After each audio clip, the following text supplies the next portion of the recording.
soir. Charbel Nahas, merci d'être avec nous. Merci de vous être déplacé en ce moment quand même assez difficile de transition, mais voilà, difficile. Pour vous présenter, vous êtes ancien ministre, et vous avez fondé un mouvement qui s'appelle Citoyens et Citoyennes dans un État. Qu'est-ce qui vous a motivé à fonder justement ce mouvement? Écoutez, comme disaient les personnes, comme l'ont dit les personnes qui sont passées avant, notamment Sibyl Rizk, le point auquel nous nous retrouvons aujourd'hui n'est pas venu du hasard. Et il ne me semble pas, malgré la colère justifiée que les agissements des dirigeants suscitent, il ne semble pas précis de considérer qu'il y ait une classe politique véreuse, corrompue et que la société soit indemne. Cette société a vécu suite à des paris, petits paris, sans capacité de la part de ceux qui les ont pris d'en mesurer les conséquences, a vécu 15 ans de guerre. 15 ans de guerre... Entre 1975 et 1990. 75 et 90, ouais.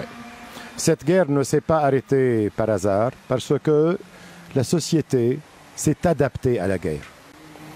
Cette capacité d'adaptation de la société, qu'on appelle résilience, est quelque chose de dramatique. C'est la capacité de s'adapter à n'importe quoi. Quand la société devient une variable d'ajustement, ça veut dire que les institutions symboliques, politiques, persistent, alors que la société peut être complètement défigurée.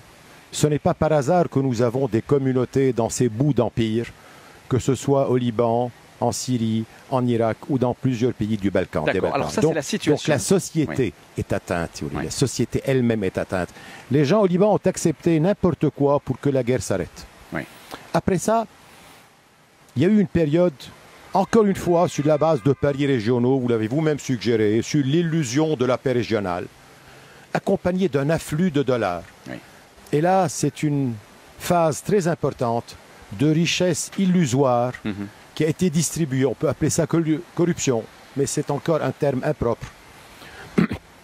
C'est le débauchage de la société. Les gens ont eu l'impression d'être ou de devenir riches très vite, au sortir d'une guerre, au lieu que cela se passe comme dans toutes les guerres, qu'il y ait une période d'austérité pour reconstruire. Là, il y a eu une forme d'euphorie, vous voulez dire. Il y a eu une forme d'euphorie installée pour à la fois légitimer la transformation des chefs de guerre en hommes d'État et l'installation, sur la base d'un pari de la paix régionale, d'un modèle de débauchage institutionnel qui a vicié la société. Et qui est responsable? Ce sont ces barons, comme on dit, de la guerre civile et ses héritiers? Écoutez, leur prêter autant d'intelligence serait injuste. La politique au Liban, ça consiste, depuis la guerre civile, à faire deux choses et aucune autre. Un, maintenir l'allégeance de la communauté vis-à-vis du chef. Pour la maintenir, il faut manier très adroitement deux instruments. Faire peur et distribuer des bénéfices. Faire peur, c'est l'antithèse de l'État, et distribuer des bénéfices, on peut appeler que ça clientélisme, c'est l'antithèse de l'État. Il faut préserver l'allégeance de la communauté. Il n'y a pas de société, il y a pas, ça ne compte pas. Et il faut, deuxième métier, faire les paris justes sur les évolutions externes. Il faut faire les bons, parce que quand on se trompe de paris, on peut être flingué. De parrain, Il faut faire les bons paris. Ou du moins, si on ne fait pas le bon pari, s'adapter très vite. On peut être pro-israélien, pro-palestinien, pro-américain, pro-syrien, anti-israélien, anti-syrien, ça n'a pas d'importance. Il faut faire le bon pari au bon moment.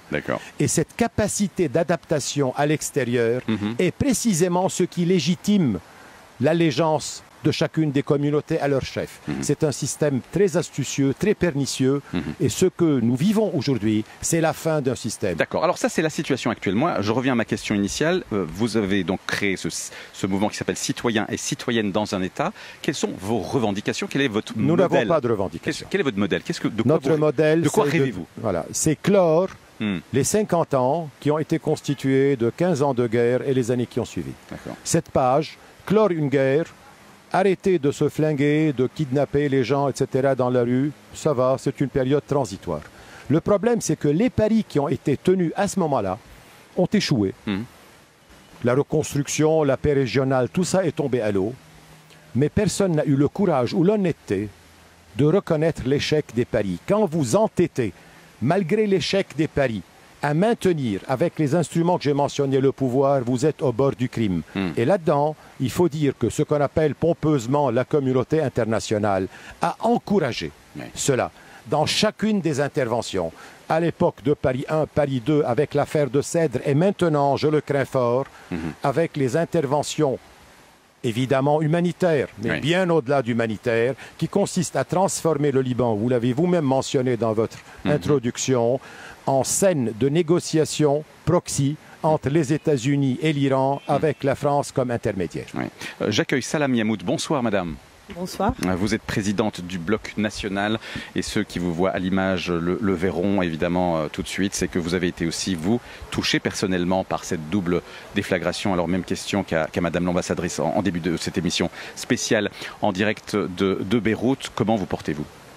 Je suis bien. Mon corps est blessé beaucoup plus que ma tête. C'est vraiment très difficile. Qu'est-ce que vous avez subi exactement ? J'ai subi des 35 points de suture à la tête.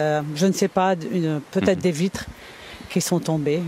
Alors vous êtes la présidente du Bloc national. Oui. C'est pas un nouveau mouvement, le Bloc national. Hein. C'est un vieux parti politique qui à un moment donné a cessé d'exister et que vous avez avec d'autres évidemment relancé relativement récemment.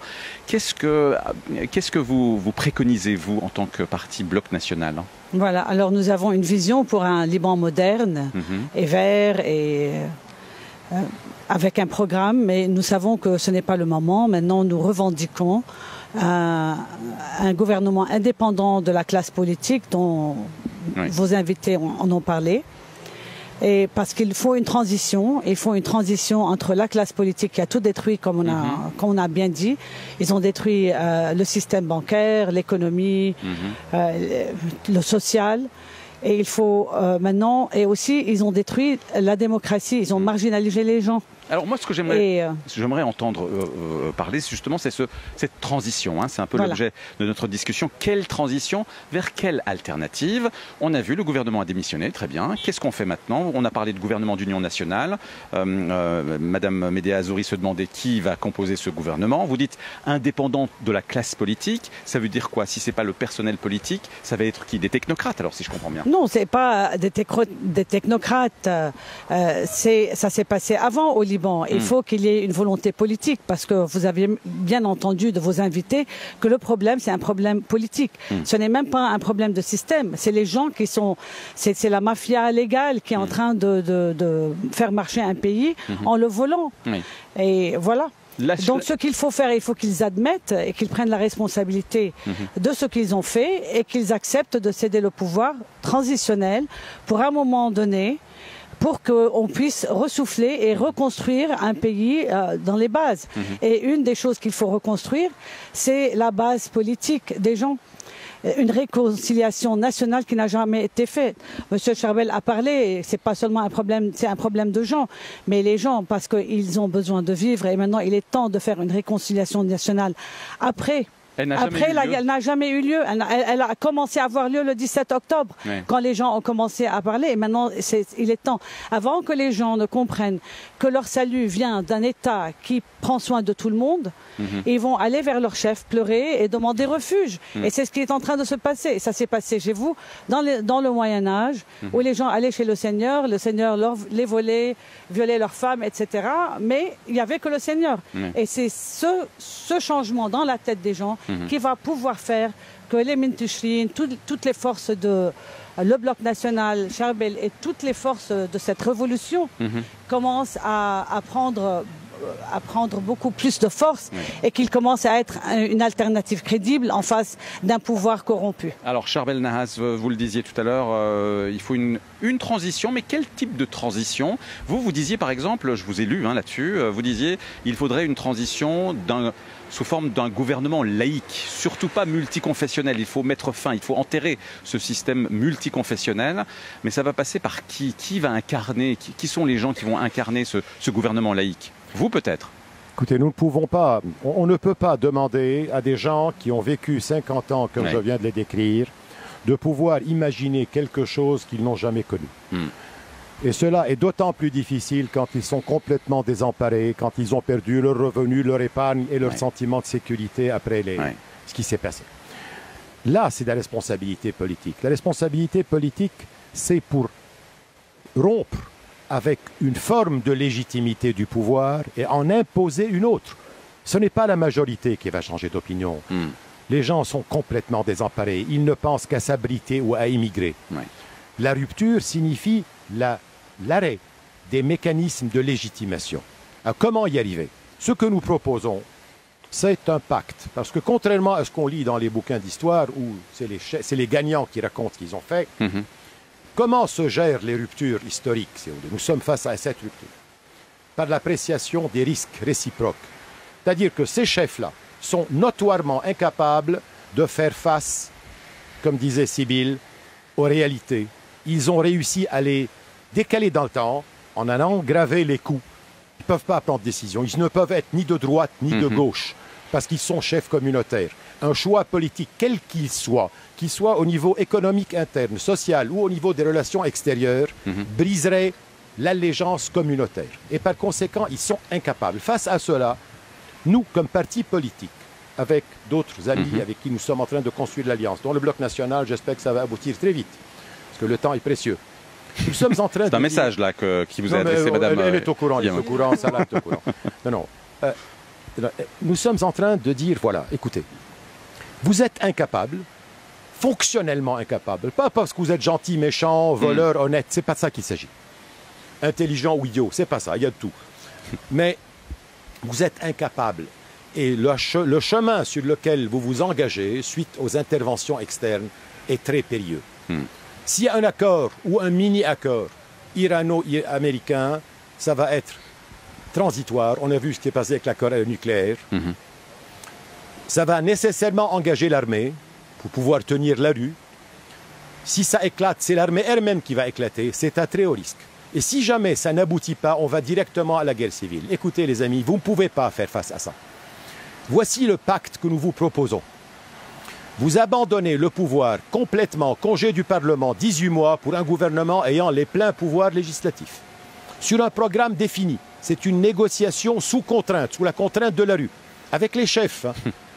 Pour leur dire, écoutez, il y a des gens assez fous, nous en sommes, pour dire nous sommes prêts à assumer votre ignoble héritage, à ramasser les dégâts, à faire face aux choix non populaires que nous devons assumer. En échange, sur 18 mois, vous êtes tranquille. Qu'est-ce que nous demandons? Nous demandons une chose. Dès le départ, instaurer irrémédiablement la légitimité laïque de l'État, construire dans le Proche-Orient, qui est entièrement gouverné par un mélange d'États militaires ou de bases militaires directes et d'États à prétention religieuse. Des fois, ils mettent les deux ensemble. Non. Alors là, cette avancée est une avancée historique. Ce sera le premier État laïque qui traite avec la société comme une réalité. Donc les communautés sont un fait sociologique qu'il faut assumer et traiter et encadrer. Mais ce n'est pas une source de légitimité et qu'on ne vienne pas nous raconter qu'il y a des civilisations et des bobards de ce genre. Et en contrepartie, si nous réussissons, vous resterez là, vous aurez perdu un peu, mais vous irez minimiser votre risque.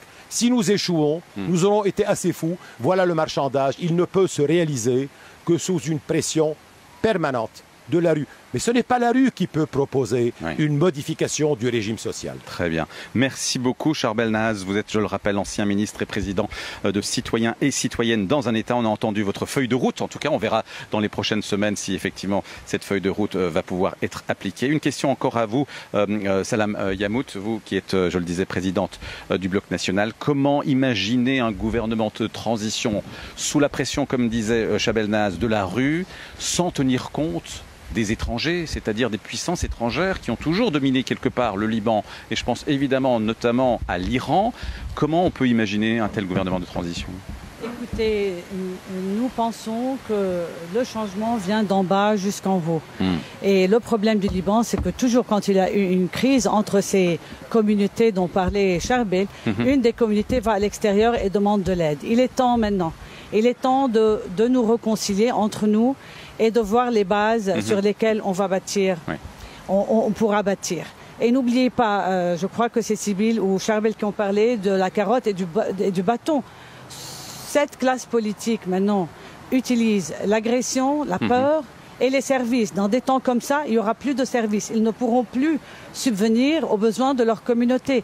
Et ce que nous sommes en train de voir, c'est que ce pouvoir a seulement le pouvoir de la peur. C'est pour ça qu'ils mettent les protestataires en prison et des agressions. Mais il n'y a rien en retour. Après la bombe, il n'y avait aucune présence ni de l'armée, ni de la municipalité, de n'importe quelle part du gouvernement dans les rues en train de donner des services. Donc vous croyez plutôt à la pression de la rue. Je vous remercie beaucoup, Salam Yammoud, d'avoir été notre invité dans ce forum.